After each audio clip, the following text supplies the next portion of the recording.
we're going to share with you the cold, hard truths of starting a co-hosting company.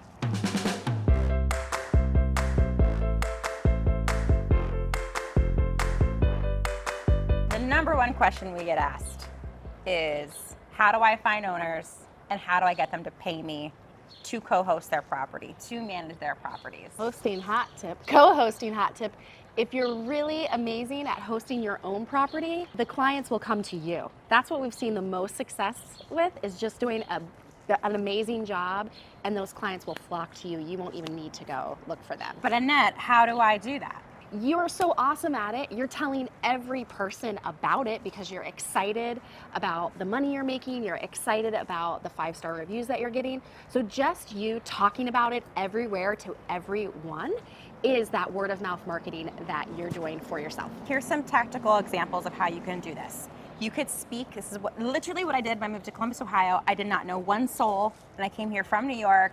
I had one property here. I didn't even know that I wanted to, actually I did know that I wanted to co-host. I did know that I wanted to property manage. This is what I did. I spoke at brokerages to agents to educate them on short-term rentals so they can, if they have short-term rental buyers, they could talk the talk and walk the walk a little bit more, knowing that those agents would then recommend me as the local expert. I spoke at real estate meetups about short-term rentals, anything they wanted to know about. I would pick a topic. If I wasn't an expert on the topic, I would become the expert through some research. You would speak through your phone, on social media, telling and that's anybody. where I got my biggest client, where I managed one of their metro properties, and then they invited me to manage the property that would teach me so much about vacation rentals. So that was free, right? Like I just was storying about it. Free 99. Yeah. And it doesn't, you don't need a huge TikTok following, a huge Instagram following. It can be on Facebook if that's your favorite platform. It can be on LinkedIn. It can be on Instagram or TikTok. But here's the deal. It can be just to your people. It doesn't need to be a business yet. They're gonna people. Yes, exactly. You don't know who your inner circle knows. And here's another thing that people do incorrectly is they maybe say it once or twice or do like a week of maybe reaching out. You have it on repeat. You have to have it on repeat to keep doing it. And I think people get frustrated super quickly. Yeah. You have to, it has to be your life's mission. Here's what's amazing is I think everybody starts with like, where do they want to scale? Where do they want to go? You've got to get your first base hit. You've got to get your first client. And I think let's focus on the one, not 100. And I think when you know that you're just talking to one potential client, that helps you scale everything back. So let's just focus on getting that first client.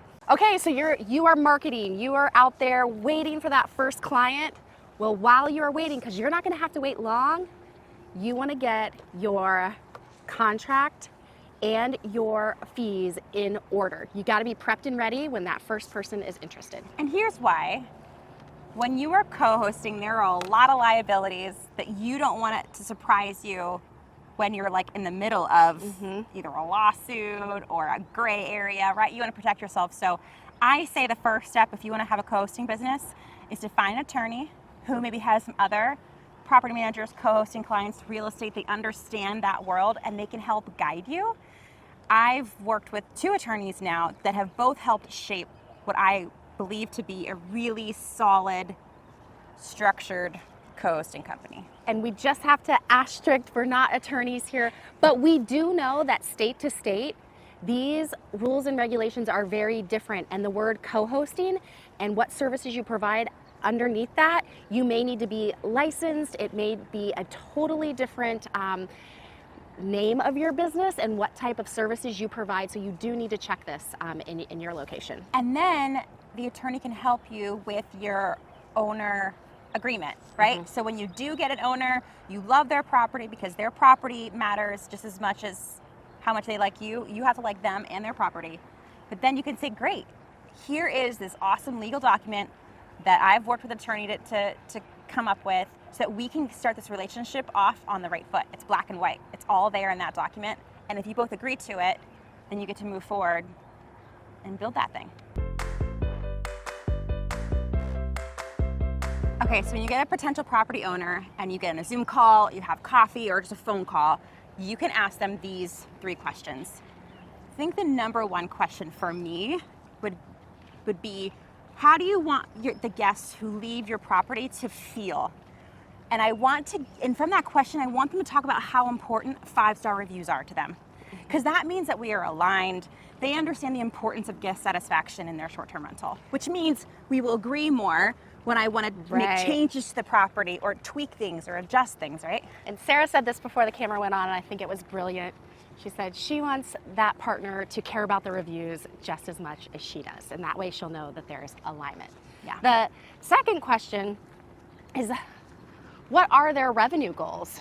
What type, what are they looking for in this property? And maybe it isn't even a revenue goal. Maybe that's when they get into where this asset falls into their portfolio. And I think asking that one question will be a waterfall effect of what they're looking for in a co-host. Because if you know enough about your market and their revenue goals aren't possible, then you can either choose to take on that owner and see if you can reach them, or know that it's going to be an uphill battle the whole time and they're going to be 20% of your revenue but 80% of your time, right?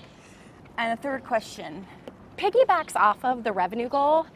It is, what is their overarching plan for this asset?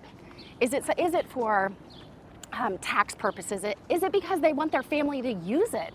And that right there, that can also lend into, wait a second, you're planning on using this house? How often? How often? 6 months? Oh, you want all of your friends and family to get a huge discount? To come at the highest time of the year. And that doesn't mean they're a no. Right. It just might mean that you need to offer them different aspects of your program. Yeah. If you love that property, if you really think it could still be profitable for you. But that's a good. So understanding their overall goals for their asset, for their home. Here is the detail that I know that it's going to get you nervous. You're not going to want to talk to the client about it, but it's the shmoney, honey, and we've got to get it right out of the gate.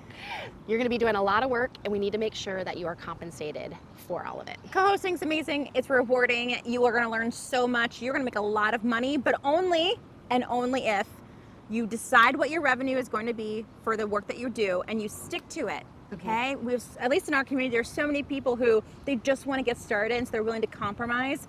And you can't run a business without the proper compensation. Yeah. So don't do that. Decide what you're going to be to run a healthy business, so you have all the resources at your fingertips, and then stick to it. Let's talk about the three things then. The three top things. We were talking about the contract and the compensation that you deserve for your work. So first is going to be deciding that. Commission. What is your commission percentage and what's included in it? So we see percentages anywhere from 10%, don't know how they run their businesses, all the way up to 50% because everything's included. They've got it so dialed in, whether it's the consumables and the cleaning and all of it, they're able to offer their owners like this 50%, and it's all inclusive. I would say the most common percentage is right anywhere between 20 and 30% commission. But again, research your market on that. The second thing that you want to make sure that you have down right before you even open your doors is things are going to happen. The HVAC is going to go down. A couch, something's going to get spilled. There's going to be some things missing from time to time. You want to have a agreed upon amount with your property owner of something that you can just make a quick decision on, that you don't need to go through and get an approval for the amount spent. Yes, so a threshold. A threshold. So hey, I need to make a quick decision. This is the dollar amount that we've agreed upon that I can go ahead, make the decision, spend the money for the property, and then talk about it after it's complete. In our business, it's right around $400. And then last but not least, you will have your commission percentage, and depending on what that is, there are going to be those things like HVAC or plumbing or lots of other miscellaneous things that happen on the property, and you're going to need trip fees. Trip fees. So making trips to the property, depending on where your properties are, where you're located, whether you're sending a remote worker there, whatever it is, if they're having to go to the property because of something outside your hospitality services or outside of the turnover services that you provide that is out of your control really, then you need to be charging the owner a trip fee.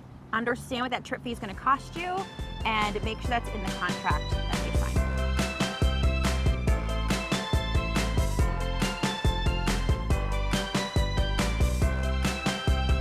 You start this one off. Be like, sorry, I'm finishing my chickpeas. I haven't seen any more bloopers. Okay, so wait, we're stuck. There was one video I didn't put bloopers in. The last one? Yeah. Okay. I try to watch all of them. I sometimes miss them. They just come out so fast. They really do. I'm like, oh my god, another one already? My gosh, it comes out faster than Ted Lasso.